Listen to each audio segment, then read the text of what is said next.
Владимир Василевски, четкар, еден од нашите најдобри џез музичари. Добре дојдовте во студио и пред се прво би сакал да те прашам доколку може на ти секако и од каде е прекарот четкар? Благодарам за најавата, прекрасната најава, за атмосферава, најубава атмосфера, мора да кажам. Во твојот домашен Охрид. Така, нема поубаво од дома да си само дојдиш на интервју, да си завршиш работа и да си на некој начин пак дома. Бидејќи, како што спомна, агендава ми е стално со патување, не само во Македонија, него во Америка, Азија, Централна Америка, Европа и често кога дојдам дома ми е стварно магија. И тука е волшебниот рит позади, така љубовно го викам, магичен рит. И тука е тој занает, потекви да кажам прекарот како што е четкар, е токму од дедо ми Васил, кој го научил во Плоешт Романија, па после го работел уште како дете во Охрид, па неговите синови. Сега татко ми моментално сите научиле, и стрико ми Климе, и покојно ми стрико Ацко. И јас го носам прекарот, сега работам сосема нешто друго, меѓутоа... Вашиот повик е музиката и слушајќи ве дека како ревносно зборувате за градот Охрид, меѓутоа сте базиран во Њујорк. Каде е дома повеќе? Дома е кај што ти дал Господ душа. За мене лично е Охрид.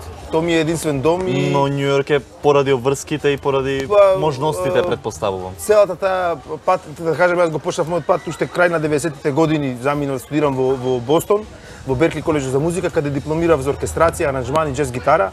И потоа, кога собав храброст и искуство, се пресели во Њујорк, кај што е нормално најголемата конкуренција музичка на планетата Земја. Особено за џезот и за... Особено за џезот, баш така, убаво кажа. Таму и потекнува, да кажам, тој не потекнува Њујорк, меѓутоа таму најпак си ги развил своите жанрови, комплексноста и софистицираноста.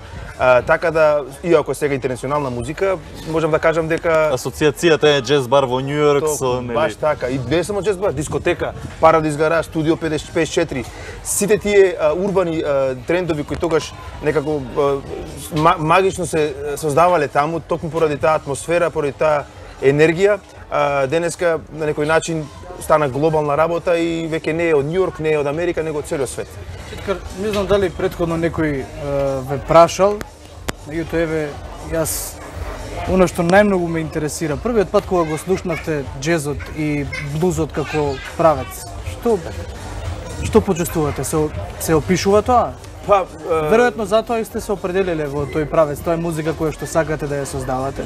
Вака, музиката како музика генерално се чувства. Квалитетата музика. Согласувам.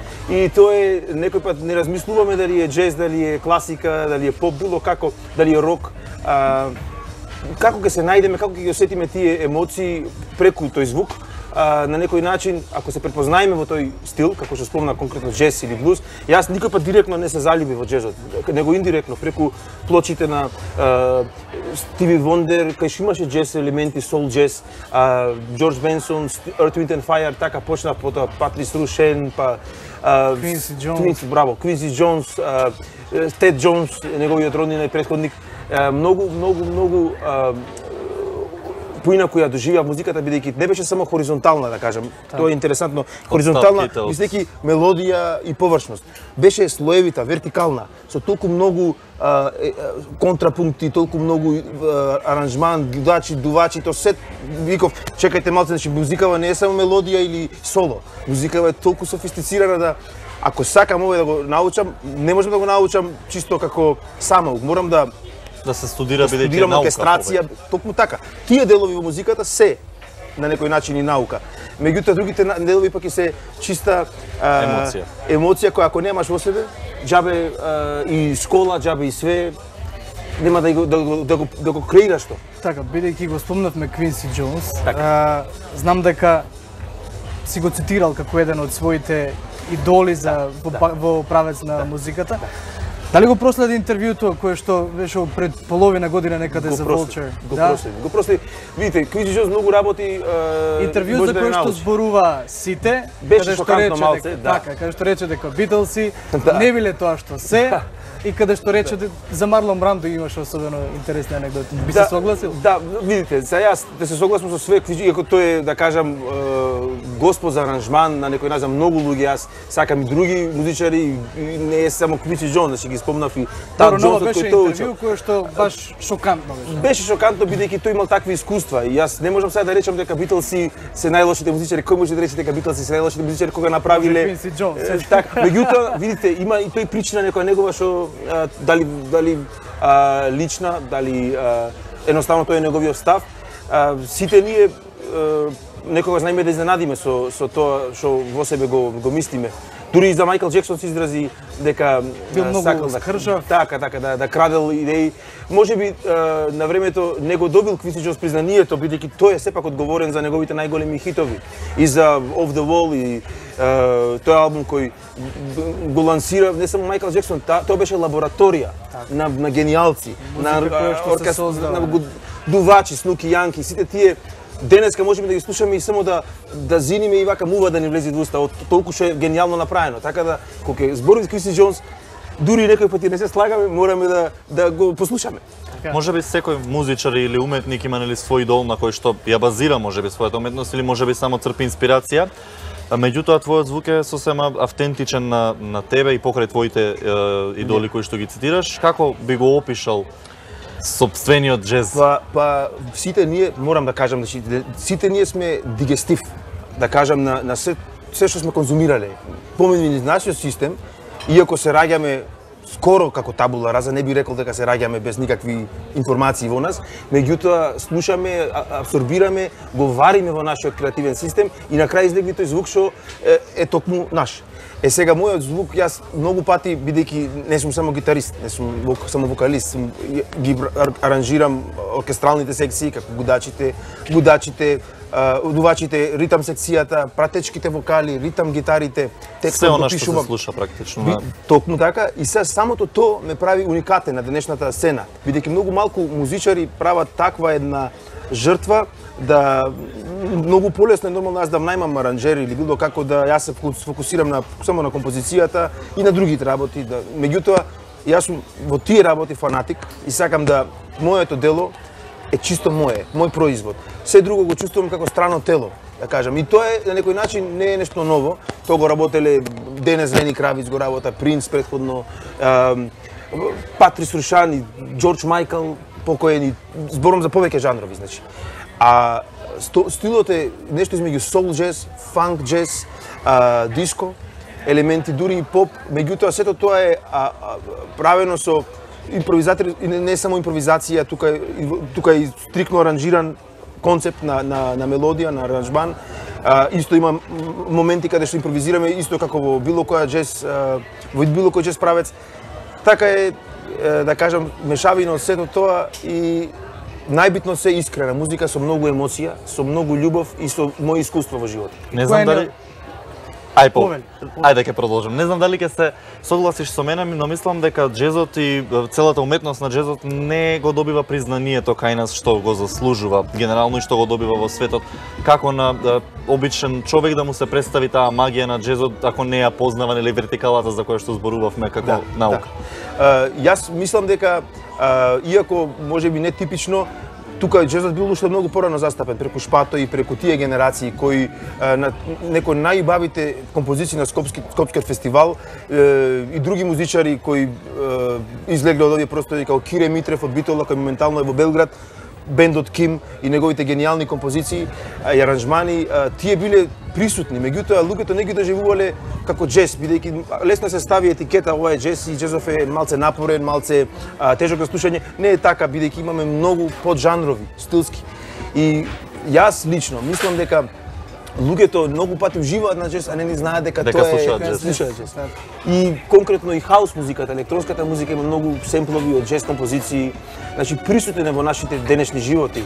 Меѓутоа и во конкретно моите настапи, јас сум на вистина и ве канам нормално кога нареден пат да дојдете да видите каква емоција и каква комуникација се размива со публиката.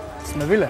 Баш ми е мило. Добро знаем. Баш ми е мило и тоа е најбитно да на лице место кога публиката се чувствува добро и не е музика која јас сакам да доживеат публиката седејќи на столче и не комуницирајќи, не сакам таа линија, да кажам, зид измеѓу типично концерт како што некој го доживуваат во сали, во така, за мене не е перфектен модел за мојава музика. Сакам да играме заедно со публикава и малце галама е дури окей, бидејќи кога треба да слушат некој динамика. Точно така. Тоа е тој бар во Њујорк, како што спомнавме, и мислам дека публиката е тука. Презадоволен сум од квалитетот на луѓето кои доаѓаат на моите настапи, бидејќи тоа сепак се луѓе кои на тие настапи нема никогаш насилство, агресија, само позитивна енергија. Нема дошто да спиваат, а не да го бодигард е самата музика, да кажам, ги сите го исполнува со позитивна енергија. Што ќе беше Четкар ако не беше музичар? Ако не бев музичар, сигурно сакав комал да сум поќе работи, археолог, сакав да сум авантуриста. Сликата моја беше Индиана Джонс, типичен археолог.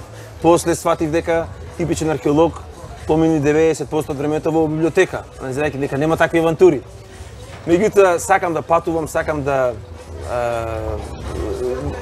посекам да возам велосипед, да одам по планина, да било како сум во контакт со природата и со традициите, културите на не само кај нас во Македонија, него во цел свет. Дали те инспирираат тие? Нема ништо поубаво од тоа да одиш, например, во Никарагва и да си во едно селце кај што музика само со джубокс можеш да пушташ со, да кажам, пари и да слушаш, да си пиеш нивно локално пивце, пура нивна локална шовика и да го осетиш таа нивна... Да восприемаш културата. Точно така. Него ли да си во некој ресорт, кај што е, дали си бил во Коста Рика, дали си бил во Македонија, дали си бил во било кој друг ресорт, исто е, како да си на родром. Така.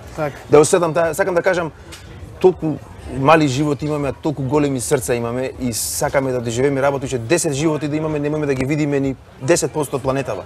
И затоа сакам преку музикава да ги искусам тие работи, ама и да поделам емоцијава со сите луѓе кои се присутни, да види дека најсилна емоција е токму таа тој колорит кој го имаме ние низ целата планета и го делиме заедно на некој начин, поинаков или зависи како кој. И конкретно на тие настапи, преку музиката, ето сите ќе се обединат, ќе се соберат разни религии, разни убедувања, разни националности, све, меѓутоа сите ги обединиш. Така. Тоа е таа моќ со музикава.